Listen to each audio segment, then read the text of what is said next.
नमस्कार, मैं हूं गीतिका पांडे और आप देख रहे हैं टुडे हरियाणा। हमारे प्यारे राज्य हरियाणा से जुड़ी हुई खबरों को देखने के लिए हमारे चैनल को जरूर सब्सक्राइब करें। साथ ही आप हरियाणा के किस जिले से चैनल देख रहे हैं हमें कमेंट बॉक्स में कमेंट कर जरूर बताएं।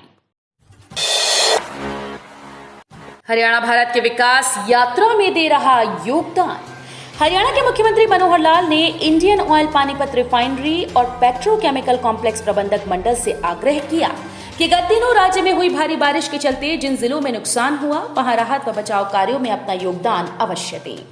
भारी बारिश के कारण 239 गांव प्रभावित हुए। इन गांवों में सरकार हर स्तर पर राहत व बचाव का कार्य कर रही है। मनोहर लाल ने कहा कि वर्ष 1998 में इंडियन ऑयल पानीपत रिफाइनरी और पेट्रोकेमिकल कॉम्प्लेक्स की स्थापना से हरियाणा को रिफाइनरी उद्योग में विश्व के मानचित्र पर एक नई पहचान मिली है। जरूरतमंद लोगों को मिले भोजन। हरियाणा के स्कूल शिक्षा वन एवं पर्यटन मंत्री कंवरपाल ने कहा कि जिला यमुनानगर में भारी बरसात के कारण कई गांवों में बाढ़ जैसी स्थिति पैदा हो गई। ऐसे में कुछ लोग ऐसे हैं जो ताजा कमाते और ताजा खाते हैं। इन लोगों को भोजन की मुश्किल हो सकती है। ऐसे जरूरतमंद लोगों के लिए प्रशासन डिपो से एडवांस राशन भिजवाएं और संभव हो सके तो स्थिति सामान्य होने तक पके हुए भोजन के पैकेट्स भी भिजवाए जाएं। बाढ़ प्रभावित जिलों का सीएम मनोहर ने किया दौरा। मृतकों के परिवार को 4 लाख रुपए मुआवजा देने की घोषणा। हरियाणा के मुख्यमंत्री मनोहर लाल खट्टर ने बाढ़ प्रभावित इलाकों का दौरा किया। उन्होंने अंबाला और पानीपत शहर का दौरा किया और प्रदेश में बाढ़ से हुए नुकसान का जायजा लिया। सीएम मनोहर ने अंबाला से हेलीकॉप्टर के जरिए बाढ़ प्रभावित इलाकों का सर्वे किया। हरियाणा में घग्गर डेंजर लेवल पार, पानी में बहती मिली लाशें, हाईवे जाम, फंसे 78 लोग। हरियाणा में बारिश के बाद 7 जिलों में हालात बिगड़ गए। कैथल में घग्गर का पानी डेंजर लेवल को पार कर गया। घग्गर में पानी का लेवल 28.3 फीट पर पहुंच गया, जो कि खतरे के निशान से 5 फुट ऊपर है। इससे 35 गांव में बाढ़ का खतरा हो गया।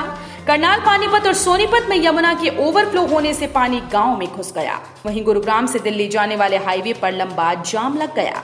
जाम की शुरुआत सुबह 9 बजे से हो गई।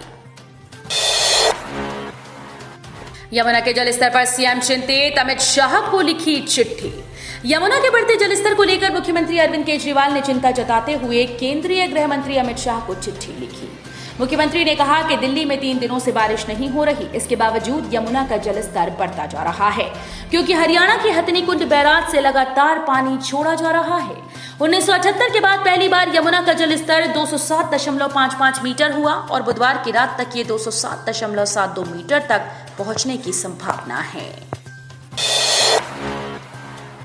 दाखिले की दौड़। हरियाणा में उच्च शिक्षा पाने में 79,000 बेटियों ने दिखाई रुचि, बेटों से 5,000 अधिक। प्रदेश की बेटियां खेलों में ही नहीं, उच्च शिक्षा पाने में भी बेटों से आगे हैं। प्रदेश के कॉलेजेस में उच्च शिक्षा विभाग की ऑनलाइन दाखिला प्रक्रिया के तहत स्नातक कोर्स के लिए 79,916 बेटियों ने पंजीकरण कराया। इनके मुकाबले लड़कों की संख्या 74,492 है। इस वर्ष उच्च शिक्षा पाने के लिए बेटों से 5,424 अधिक बेटियों ने पंजीकरण कराया है। हरियाणा में मिशन 2024 पर बीजेपी का मंथन। हरियाणा में मिशन 2024 को लेकर सरकार और संगठन के बीच गहन मंथन हुआ। इस मंथन में सीएम मनोहर लाल सहित पार्टी प्रभारी बिप्लब देव, प्रदेश अध्यक्ष ओम प्रकाश धनखड़ शामिल हुए। मंथन के दौरान धनखड़ ने सीएम से पार्टी की विस्तारक योजना को लेकर चर्चा की। बिप्लब देव ने जिलों के भ्रमण के दौरान मिले फीडबैक को सीएम से साझा किया। उन्होंने बताया कि परिवार पहचान पत्र और प्रॉपर्टी आईडी को लेकर काफी शिकायतें आ रही हैं, इन्हें जल्द ही दूर करने की जरूरत है। राष्ट्रीय अपराध रिकॉर्ड ब्यूरो की रैंकिंग में पुलिस प्रथम।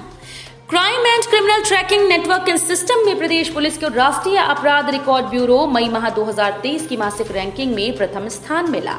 विदित है कि हरियाणा पुलिस फरवरी व मार्च में भी 2 माह लगातार रैंकिंग में प्रथम स्थान पर रही थी।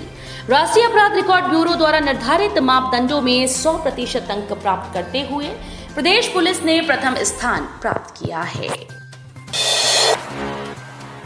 टीबी खत्म करने के लिए हर प्लेटफॉर्म का सहयोग आवश्यक। राज्य टीबी उन्मूलन समिति हरियाणा पंचकुला के द्वारा स्वास्थ्य सेवाएं हरियाणा महानिदेशक डॉक्टर सोनिया त्रिखा की अध्यक्षता में वर्चुअल माध्यम द्वारा मीडिया की वर्कशॉप का आयोजन किया गया। इस वर्कशॉप में GIPRO, समाचार पत्र, रेडियो और टीवी संवाददाताओं ने भाग लिया। स्वास्थ्य सेवाएं निदेशक JS पूनिया भी उपस्थित रहे। डॉक्टर सोनिया त्रिखा ने ऐसे आयोजन का महत्व समझाते हुए बताया कि स्वास्थ्य विभाग के साथ साथ अन्य विभाग भी प्रधानमंत्री श्री नरेंद्र मोदी के टीबी मुक्त भारत 2025 के संकल्प को पूरा करने में अपना सहयोग दे रहे हैं। निर्बाध बिजली की आपूर्ति के लिए प्रतिबद्ध।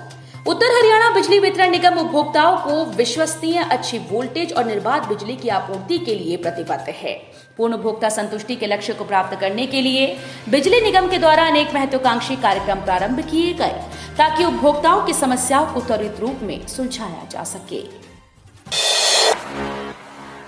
लगातार फील्ड में अनिल विज, गली मोहल्लों से करवाई पानी की निकासी, अधिकारियों को दिए निर्देश।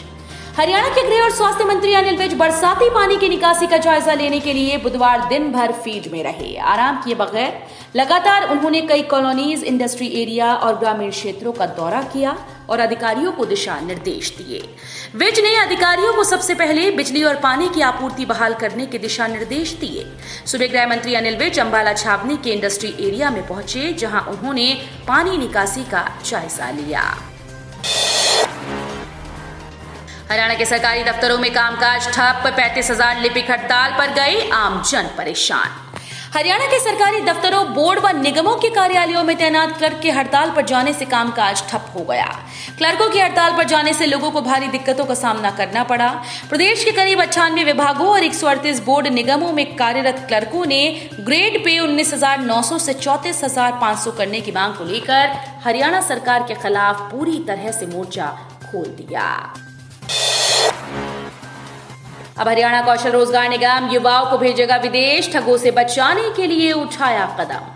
हरियाणा के युवाओं को अब डोंकी के माध्यम से विदेश भेजने की आवश्यकता नहीं है। सरकार का हरियाणा कौशल रोजगार निगम अब युवाओं को विदेश भेजेगा। इसके लिए निगम ने बतौर एजेंसी भी पंजीकरण करवा दिया है। निगम जल्द ही विदेशों में संपर्क कर वहां की जरूरत के अनुसार युवाओं को विदेशों में रोजगार दिलवाएगा। सावधान, बाढ़ के पानी में करंट का खतरा, घर में सामान लेने गए 24 वर्षीय युवक की मौत। शहर में हथिनीकुंड बैराज से पानी छोड़े जाने के बाद बाढ़ जैसे हालात पैदा हो गए। फरीदाबाद का एक ऐसा ही इलाका बसंतपुर है, जहां पर बाढ़ का पानी घर में घुसने के बाद युवक अपना घर में रखा सामान निकालने के लिए घर में घुसा, लेकिन अचानक से करंट आने के चलते उसकी करंट लगने से दर्दनाक मौत हो गई। नारनौल में रोडवेज ने बाइक को टक्कर मारी। हरियाणा के नारनौल में महेंद्रगढ़ रोड पर गांव कुक्सी के पास हरियाणा रोडवेज की बस ने एक बाइक सवार को टक्कर मार दी। इस हादसे में एक व्यक्ति की मौत हो गई। तो ये थी हरियाणा राज्य से जुड़ी हुई आज की कुछ खास और अहम खबरें। इसी तरह की लेटेस्ट अपडेट देखने के लिए टुडे हरियाणा को जरूर सब्सक्राइब करें।